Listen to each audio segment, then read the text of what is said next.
ọmọ tẹ́yà bá bí ẹyà náà ni ó jọ ewì Ìlọrin Khalifa bàbá ẹlẹ́kẹ́ ló ní wí fáyé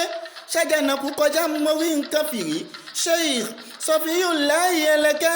ọmọ ìyá mọ́sá gangan alátàndá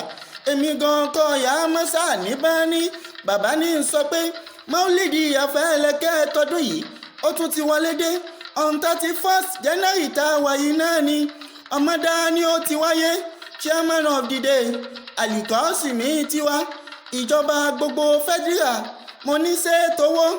ó dayé àtúnwá ó ní ẹ̀dá a ò ní bá wọn wá mí ewì Ìlọrin mo sàmì ẹ̀ Sheikh Sọlágbẹrú ọmọ àlùbáríkà ló ní wáàsí wa